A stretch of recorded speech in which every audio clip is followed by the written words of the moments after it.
बिस्मिल्लाहिर्रहमानिर्रहीम। अस्सलाम वालेकुम। उर्दू मोरल स्टोरीज़ में आप सब दोस्तों को खुश आमदीद। एक शख्स की शादी एक इंतहाई खूबसूरत लड़की से हुई। वो काफ़ी पढ़ी लिखी होने के बावजूद घर के हर काम में माहिर थी और सारे घर वालों की खूब खिदमत गुजार भी थी। उसके खावंद समेत सारा घराना उससे काफ़ी खुश और मुतमईन था।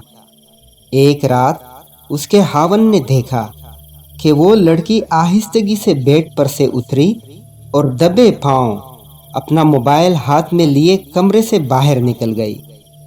उस लड़की को पता नहीं था कि उसका खावंद सोया नहीं बल्कि जाग रहा था। उसके शोहर को उस पर शक हो गया था और उसके जहन में तरह तरह के बुरे ख्यालात आने लगे। थोड़ी देर बाद उसकी बीवी वापस आकर आराम से अपने खावंद के साथ दोबारा बेड पर लेट गई।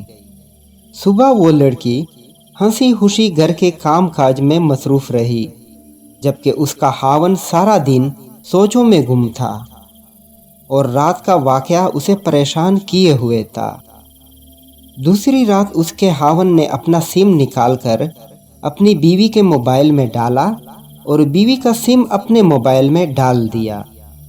जब आधी रात हुई तो उसकी बीवी ने फिर आराम से मोबाइल उठाया और कमरे से बाहर निकल गई।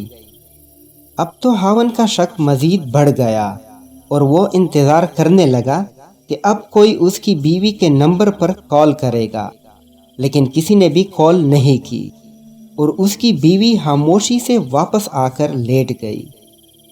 बीवी के सोने के बाद उसके खावंद ने उसका मोबाइल चेक किया ताकि कॉल रिकॉर्ड से पता चल सके, मगर ना ही उसकी बीवी की तरफ से किसी को कॉल की गई थी, ना ही किसी और ने इस नंबर पर कॉल की थी।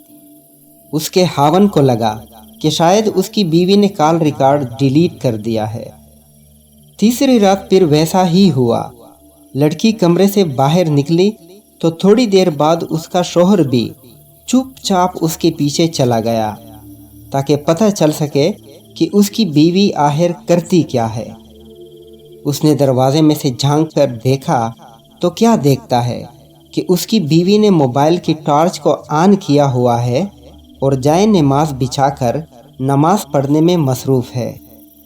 नमाज पढ़ने के बाद उसने सलाम फेरा और दुआ के लिए हाथ उठाए। वो मध्यम आवाज़ में दुआ मांगने लगी, लेकिन रात की खामोशी की वजह से उसका शौहर उस मध्यम आवाज़ में मांगे जाने वाली दुआ को सुन सकता था।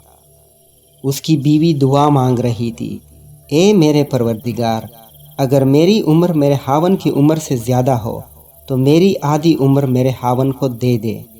वो अल्लाह से अपनी और अपने खावंद की मग़फ़िरत की भी दुआ मांग रही थी। खावंद की आंखों से आंसुओं की झड़ी लग चुकी थी।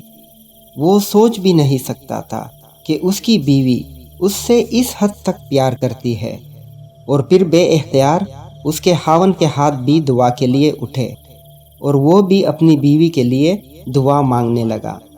अल्लाह ताला सबको नेक शरीके हयात अता करे, आमीन।